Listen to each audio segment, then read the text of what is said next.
What is the arithmetic mean of the first n natural numbers? ఎగ్జామ్లో ఎప్పుడైనా క్వశ్చన్లో ఎన్ని ఇచ్చి ఆప్షన్లో ఎన్ని ఇస్తే స్మార్ట్గా మీకు ఫార్ములాస్ తెలియకపోయినా ఎగ్జామ్ హాల్లో సాల్వ్ చేయొచ్చు. ఎలా సాల్వ్ చేయొచ్చో నేను చెప్తాను. బిఫోర్ దట్ మీకు ఫార్ములాస్ తెలిస్తే ఈజీగా సాల్వ్ చేయొచ్చండి. ఇవన్నీ ఫార్ములాస్ వీడియోస్ పాస్ చేసుకొని చూడండి. ఒకవేళ ఫార్ములాస్ తెలియకపోతే ఎలా సాల్వ్ చేయాలో కూడా నేను చెప్తాను. ఒకవేళ ఫార్ములాస్ తెలిసిందనుకోండి, అర్థమెటిక్ మీన్ ఏమవుతుంది? First n natural numbers arithmetic mean అంటే sum by total number. Sum ఎంత? ఫస్ట్ n న్యాచురల్ నెంబర్స్కి n into n+1/2 and total numbers ఎంత? n. కట్ చేస్తే n+1/2. ఇది మీ ఆన్సర్.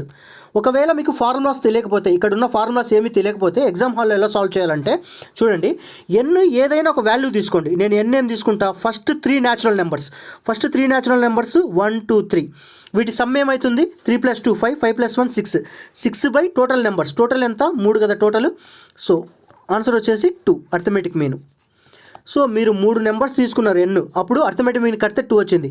కింద ఇచ్చిన ఆప్షన్స్లో దేంట్లో n 3 పెడితే మీ ఆన్సర్ 2 వస్తుందో అదే మీ ఆన్సర్.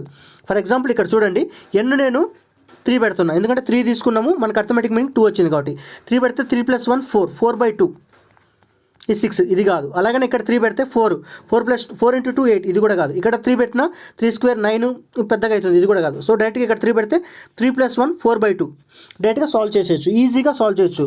ఒకవేళ ఎగ్జామ్లో ఇక్కడ లక్కీగా ఇది ఎలిమినేట్ అయింది, ఇది ఎలిమినేట్ అయింది, ఇది ఎలిమినేట్ అయింది, డైరెక్ట్గా ఆన్సర్ వచ్చింది. ఒకవేళ ఎగ్జామ్ హాల్లో అలా ఉండదు, ఓన్లీ ఇది మాత్రమే ఎలిమినేట్ అవుతుంది. అప్పుడు ఏం చేయాలంటే n 3 పెట్టి సాల్వ్ చేశారు కదా, n 3 తీసేసి నెక్స్ట్ 4 పెట్టండి. 4 పెట్టి సాల్వ్ చేయండి, ఇది కూడా ఎలిమినేట్ అయితే ఇది ఇలా వస్తుంది అనమాట. ఓకేనా? ఈ ఫార్ములాస్ తెలుసుకుంటే మంచిది, తెలియకపోయినా ప్రాబ్లం ఏం లేదు. మీరు డైరెక్ట్గా ఇలా వెరిఫై చేసుకుంటే